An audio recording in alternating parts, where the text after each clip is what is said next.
اور تم سے ذوالقرنین کے بارے میں دریافت کرتے ہیں، کہہ دو کہ میں اس کا کسی قدر حال تمہیں پڑھ کر سناتا ہوں۔ ہم نے اس کو زمین میں بڑا اقتدار دیا تھا اور ہر طرح کا سامان اس کو عطا کیا تھا، تو اس نے ایک سفر کا سامان کیا، یہاں تک کہ جب سورج کے غروب ہونے کی جگہ پہنچا تو اسے ایسا پایا کہ ایک کیچڑ والے چشمے میں ڈوب رہا ہے، اور اس چشمے کے پاس ایک قوم دیکھی۔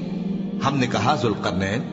تم ان کو خواہ تکلیف دو خواہ ان کے بارے میں بھلائی اختیار کرو، دونوں باتوں کی تم کو قدرت ہے۔ ذوالقرنین نے کہا کہ جو کفر و بد کرداری سے ظلم کرے گا اسے ہم سزا دیں گے، پھر وہ اپنے پروردگار کی طرف لوٹایا جائے گا تو وہ بھی اسے بڑا عذاب دے گا، اور جو ایمان لائے گا اور عمل نیک کرے گا اس کے لیے بہت اچھا بدلہ ہے، اور ہم اپنے معاملے میں اس سے نرم بات کہیں گے۔ پھر اس نے ایک اور سامان سفر کیا، یہاں تک کہ سورج کے طلوع ہونے کے مقام پر پہنچا تو دیکھا کہ وہ ایسے لوگوں پر طلوع ہوتا ہے جن کے لیے ہم نے دھوپ سے بچاؤ کی کوئی اوٹ نہیں بنائی تھی۔ حقیقت یوں ہی تھی، اور جو کچھ اس کے پاس تھا ہم کو سب کی خبر تھی۔ پھر اس نے ایک اور سفر کا سامان کیا، یہاں تک کہ دو اونچے سیدھے پہاڑوں کے درمیان پہنچا تو دیکھا کہ ان کے اس طرف کچھ لوگ ہیں کہ بات کو سمجھ نہیں سکتے۔ ان لوگوں نے کہا کہ اے ذوالقرنین، یاجوج اور ماجوج اس علاقے میں فساد کرتے رہتے ہیں، بھلا ہم آپ کے لیے خرچ کا انتظام کر دیں کہ آپ ہمارے اور ان کے درمیان ایک دیوار کھینچ دیں۔ ذوالقرنین نے کہا کہ خرچ کا جو مقدور اللہ نے مجھے بخشا ہے وہ بہت اچھا ہے، تم مجھے قوت بازو سے مدد دو، میں تمہارے اور ان کے درمیان ایک مضبوط رکاوٹ بنا دوں گا۔ تم لوہے کے بڑے بڑے تختے میرے پاس لاؤ۔ چنانچہ کام جاری کر دیا گیا، یہاں تک کہ جب اس نے دونوں پہاڑوں کے درمیان کا حصہ برابر کر دیا اور کہا کہ اب اسے دھوکو،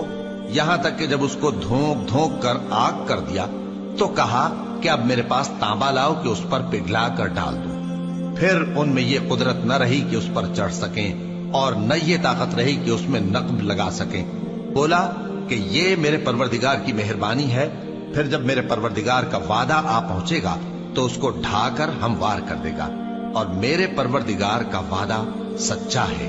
اس روز ہم ان کو چھوڑ دیں گے کہ روئے زمین پر پھیل کر ایک دوسرے میں گھس جائیں گے، اور سور پھونکا جائے گا تو ہم سب کو جمع کر لیں گے، اور اس روز ہم جہنم کو کافروں کے سامنے لائیں گے، جن کی آنکھیں میری یاد سے پردے میں تھیں اور وہ سننے کی طاقت نہیں رکھتے تھے۔ اب کیا کافر یہ خیال کرتے ہیں کہ وہ میرے بندوں کو میرے سوا اپنا کارساز بنائیں گے تو میں خفا نہیں ہوں گا؟ ہم نے ایسے کافروں کے لیے جہنم کی مہمانی تیار کر رکھی ہے۔ کہہ دو کہ ہم تمہیں ایسے لوگ بتائیں جو اعمال کے لحاظ سے بڑے نقصان میں ہیں۔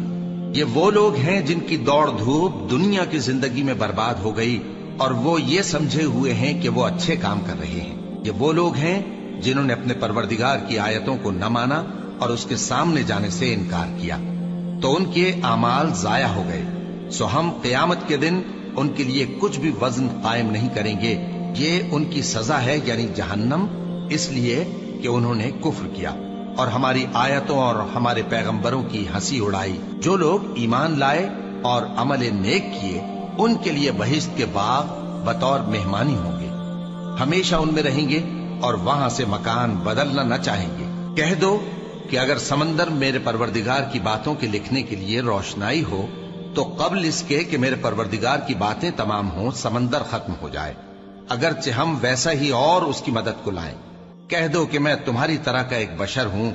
البتہ میری طرف وہی آتی ہے کہ تمہارا معبود وہی ایک معبود ہے، تو جو شخص اپنے پروردگار سے ملنے کی امید رکھے